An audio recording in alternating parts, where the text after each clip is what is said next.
fashion lovers all across the globe, one of their favorite weeks of the year is, well, this one. It's New York Fashion Week. Jack Layton and his supporters will be watching the numbers come in from here in Toronto tomorrow night. Now, the health inspector and the fire marshal have been here all day and still no word what caused this fire. The massive explosion raised questions about why Sunrise was allowed to operate so close to a residential community. In Toronto, where the cultures of one become the cultures of all. The festivals continue tomorrow. On the Danforth, Brad Giffen, CTV News.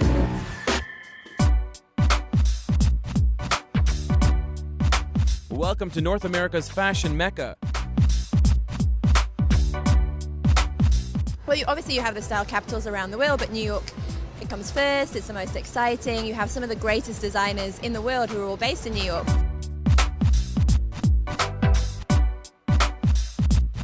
About 65 designers have slaved for months to showcase their fall 2008 collections here at New York Fashion Week.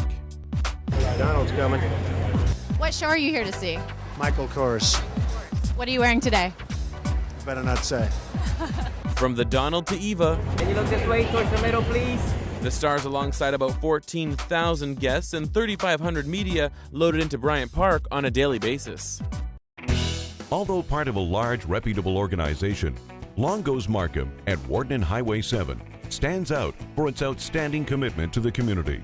The pride of manager Vince Tortorisi and his employees is evident in their passion to be ranked #1 in loyalty, customer service, and quality.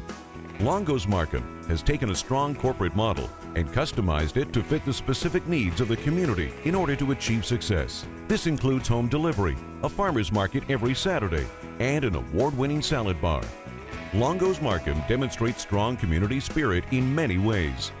They support local schools with Apple Day and Longo Food Day. They have raised $250,000 for Markham Stouffville Hospital.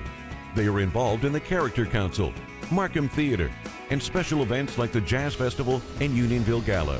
Congratulations to Longo's Markham, winner of the Markham Board of Trade 2008 Business Excellence Award for Community Relations and Cultural Enrichment. It's been several months since a listeriosis outbreak killed 20 people in Canada. But Renee Sampson says you still won't find Maple Leaf food products in her grocery cart. With a scare like that, it's not something that you want to take a chance with. In an effort to regain consumer confidence, Maple Leaf Foods opened its doors to show off a multi-million-dollar food safety makeover. We have a role to do to continue to earn their trust, and transparency is part of that. The company recalled over 200 products in August after several people became ill and some died from eating meats contaminated with listeria. The outbreak was linked to the Toronto plant, where today we were not exempt from new stringent employee wardrobe policies: rubber boots, full mask, and hard hat. New sanitization precautions also mean everyone entering the plant goes through a boot scrub and hand sanitization process, followed by gloves, coats, and aprons. The listeriosis outbreak was linked to 2 slicing machines within the plant. Since Maple Leaf Foods has replaced the 2 machines, and every day they're dismantled and cleaned. The lines are also fully dismantled every 2 weeks to be thoroughly cleaned. 3 times a day, the lines are shut down to be sanitized and tested for bacteria. We do expect to find listeria in the environment. Our job is to keep it out of the food. And our environmental program that we have today, we believe, is world-class. The company says consumer confidence dropped to about 60% after the recall. Ian Stewart says it's now back up to about 90%. Nancy Brown is one of those consumers who says she believes it's probably safer now than ever. It's like everything else. It's safer to fly after something happens, or when something like that happens, they're going to have the cleanest thing and, cleanest place in town. Joe Sinopoli is making it in Vaughan. I love it up here. I love it. For more than 2 decades, he operated his Italian restaurant at Jane and Wilson in Toronto. But 4 years ago, he moved it north to the city above Toronto. The taxes is the major reason why we moved out of the 416 area. And his profits have soared. 40% better. Everywhere you look in Vaughan, you see this. The city is booming, and it's mostly at Toronto's expense. Vaughan is one of the fastest growing communities in this country.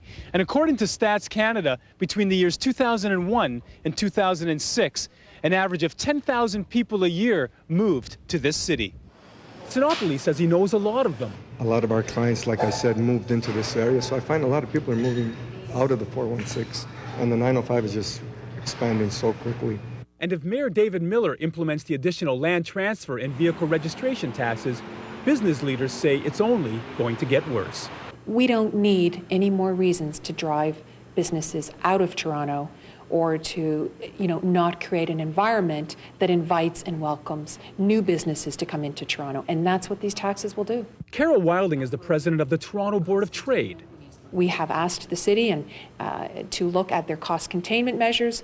We've offered to help the city in that regard. We've not heard back on that. Back in Vaughan, Joe Sinopoli isn't looking back, and he says he's in the 905 area to stay. Desmond Brown, CTV News, Vaughan.